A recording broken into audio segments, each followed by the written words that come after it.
عمر بن الخطاب رضي الله عنه وحجك الصعدة أيا وحي أركنين مركا آدو سو صعدو فرسك آدو سو إرينايا مركا عمر بن الخطاب با يقول وحوري ننكاسي كل أنكو نو صعداي جوك سدبوي وجوجي عمر عيدنكي ننكي أو آدو دالن أو آدو نحسن با مركا عمر سو قاري عمر هرتي سو كدعي عمر با مركا كويري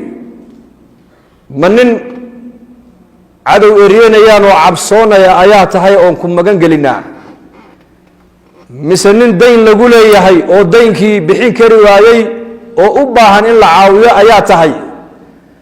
مسنين نف بن آذن سوقويي وحق دركو السود دلي باتهاي مركز انتا منا ميهبو يلي وحان كيمي دبيوري بصراء يا كيمي دا بصراء فما قال لكو العراق أبا موسى الأشعري هلكا أمير نوغاها هاي هلكا سانو جوجو دنبي إيقا دعي بو دنبي كا دعي محوية خمر بان عبي بيولي لأن أبا موسى الأشعري بان انتو قبتيبو إيقا جريبولي حدكو إمريي هاي تمهينا إيقا حيري هاي فرسنا انتو إيقو قادبو مقالة دي بصر إدحمر يو حويري نكا هلا عننا oo halla fadhiisanina oo halla saaxiibina oo ka dheeraada buu yidhi wajigaygii biga madoobayay buu yidhi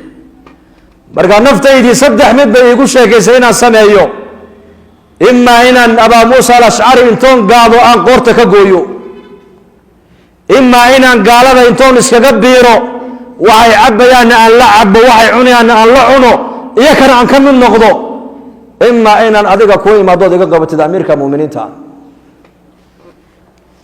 marka عمر بن الخطاب ayaa yidhi رضي الله عنه inaad ii timiday ilaahay baa ku waafajiyey buu yidhi inaad gaalo u tagtaa ha yeelin inaad abaa muusa alashcari isagana intood aad u dhumata aad dishaana ha yeelin mar haddaad aniga isoo gaadhay buu yidhi aniguna arrintaada haddaan shaqo ka qabanaya buu hawsha waan qaban buu yidhi warqad buu qoray warqadda nin kale cumar uma dhiibin isagii buu warqadda ugu dhiibay isagii كله أمير المؤمنين عمر أكتسان كسعوداء وكسو سلام عليه وعاد كتر هذا حداد أمير كاغي أنا هاي ورقد يكون قرنت هاي وحق أن كقوله أبا موسى الأشعري وقدرين يسد ورقد نكا وكو كان يدقيسو قابل بسو أمري وصال نقد نكي عمر ولما نكي مسيدين فرس بوسي لعب بوسي ضرب بوسي كلكم مدة ولبن أو هيي أيود هذا ما يمكن سعوت بصرة يوم مركا وقيم دابا موسى الأشعري أو خطبة دينية مركز أمير كي مؤمنين عمر باي صادري عجيب مشتاقي وكسو سلامي ورقد أنا ويسو دي بآخر سبو كيدي ورقد دي بآخر ستي نكا فرس كاكا صار magaaladii aad la dhaxmartay marka hore la dhaxmar waxaad ku tidhaahdaa la fadhiista la cunteeya la saaxiiba waa walaalkiin uu toobad keenay toobaddu addoonka ilaahay bay ka dhaxaysaa wixii horeen hadal iga dhaco dhanna waan ka noqday ee walaalkiin ma aragtaani cafiya anna waan cafiya dheh abaa muusa alashcariy radia allaahu canhu sidii amiirkiisu uu ku amray buu yeelay halkii intuu ninka ugu yimid madaxa ka dhunkaday faraskiisii buu saaray magaaladii uu sidaa u soo dhex mariyey waa walaalkiin uu toobad keenay cumar bnu khadaab buu u tegey cumar buu fariintaa inooga soo qaaday walaalkiin la cunteeya oo la fadhiista oo la saaxiiba oo la sheekaysta oo la noolaada waa taa dadnimadu mas-uul ilaahay garanaya dhakhtar ilaahay garanaya injineer ilaahay garanaya professor ilaahay garanaya maalqabeen ilaahay garanaya faqiir ilaahay garanaya abaa hurayra radia allaahu canhu gaajo daraaddeed uu masjidka nebiga marka salaada laga dareero ayuu iridda nebigu uu ka baxay uu ku dhici jiray ninka reer miyiga ee magaalada madiine ku cusub ayaa intuu isku dultaaga odhan jiray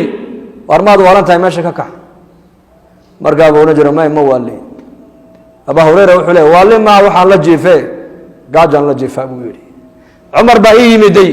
markaasaan cumar ku yidhi aayadda qur-aanka halkaa aayadda qur-aanka halkay kusoo degtay cumarow markaasuu abaa hurayra wuxuu yidhi marka cumar aayadda qur-aanka aan weydiinayey garasho la-aanigama yahayn waxay iga ahayd cumar wejigaaga intuu soo fiiriyo gaajada wejigaaga ku taalla intuu eego ha garto oo ha ku yidhaahdo abaa hurayra gaajaa ku hayse kaale ila soo xeraado ila soo cashee imuu fahmina aayaddii buu iiga jawaabay buu yidhi halka kusoo degtay haddana abubakar baa yimid abubakar waadna bal aayadda iiga jawaab halkay kusoo degtay abubakarna ima garan oo ima fahmina aayaddii buu iiga jawaabay buu yidhi waa abaa hurayra baahi baa haysa 3 maalmood iyo 3 habeen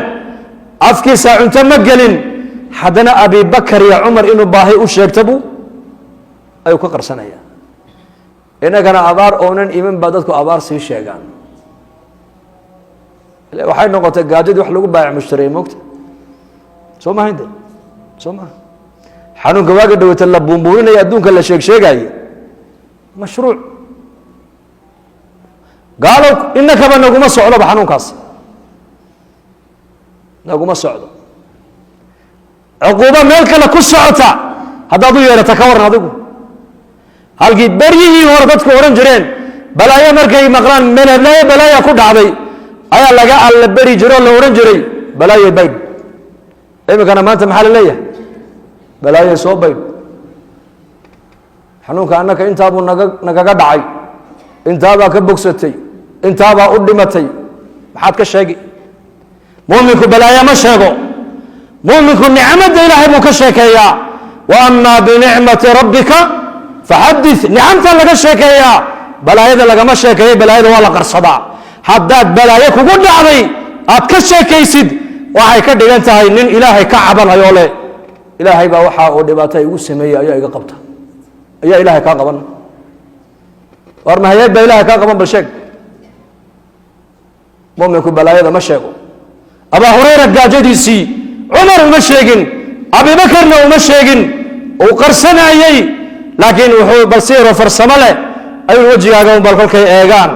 ha kaa dareemaan oo ha ku yidhaahdaan abaa hurayrow marka horeba ahlu sufaad ahayde oo magaalada madiina qareen iyo qarabo kumaad lahayne waad gaajootay ibna mari ha ku yidhaahdaan iyo kiina may fahmin walaakiin nebi maxamed calayhi salaatu wasalaam markuu nebigu igu soo baxayba halkaasuu nebigu ka fahmay halkaa buu ka fahmay yaa abaa hurayra kaale caawa aniga ila soo cashee buu ka yidhi kaale ila soo cashee koob caanuu nebigu ugu yimid reerkiisii koob caanaa maxaa yaalla koob caanaa ku yaalla nebi allow yaa abaa hurayra maskiidkii ku noqo ahlu sufiyo o dhan inoogu wadayeer caawa caanaha inala cabaane waa koob caanaa abaa hurayra nebi maxamed hadalkiisa maya ma odhan karo laakiin niyaddan ka idhi buu yidhi koobkan caanaha adigoonba kugu fiicnaaye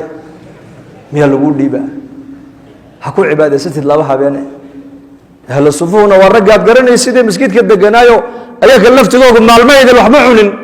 dee kollay nebigu kolkuu u yeedho ay yimaadaan ay fadhiistaan aduu kooradana abaa hurayra oo caanaha qaadoo siisii ka u horeeye la siiya hemin buu yidhi laakiin nebi maxamed hadalkiisa maya may odhanayna way u yeedheen uu u yeedhay aqalkii markay fadhiisteenna sidii uu ka malaynayay meesha u dhacday yaa abaa hurayra buu nebigu uhi koobka caanaha qaad ninka ugu horeeyana u dhiib ha kana qaadin buui ilaa isagu kuu soo celiye mooyaane waa koob caanaha ragga loo yeedhana waa ragee ahlu sufa kii horeeya markaasuu u dhiibay waan eegay waa caano halkoogii jooga kii kale aan u dhiibay halkoogii 90-70 nin iska dhe markaasuu nebigu yidhi yaa abaa hurayra ayaa hadha ii sheeg yaa rasuulallah adigii aniga hadh fadhiiso aduu cab waan cabbi ku celi haddana waan cabbi ku celi ilaa aan idhaahdo ilaaha xaqa kula soo saaray baan ku dhaartee caanaha meel ay caloosheeda ay ka maraan oo bannaan haddeeto layguma hadhin baan idhi buu yidhi deedna markaasaan hambadii buu nebigu qaatay hambadii buu nebigu cabay alayhi salatu wasalaam waxaan ka wadaa fuqaradoodu baahi way qabeen laakiin baahidooda ma sheeganayn baahidooda iimaankaa daboolayay wallaahi waxaan u baahannahay maanta ummadda in iimaanka loo dhiso ummadda in ilaahay lagu xidho ummadda in aakhirada loo jeediyo ummadda in diintooda macaanka diintu ay leedahay loo sheego taan maanta u baahannahay waa taas ducaad ma noqonaa mise cubaad baan noqonaa bal kala doorta yaa u diyaar inuu noqdo daaci caabida waman axsanu qawla miman dacaa ila allahi wacamila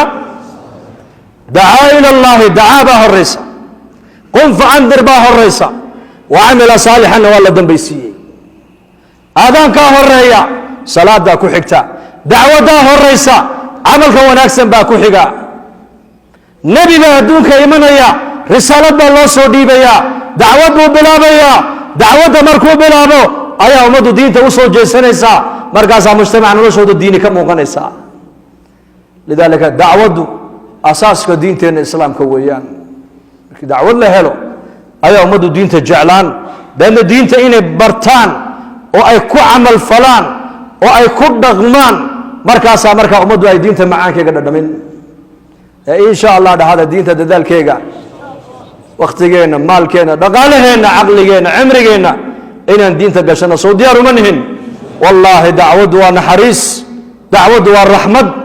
ummadoo masaajida loogu yeedhaa waa raxmad ummadoo qur-aanka la baraa waa raxmad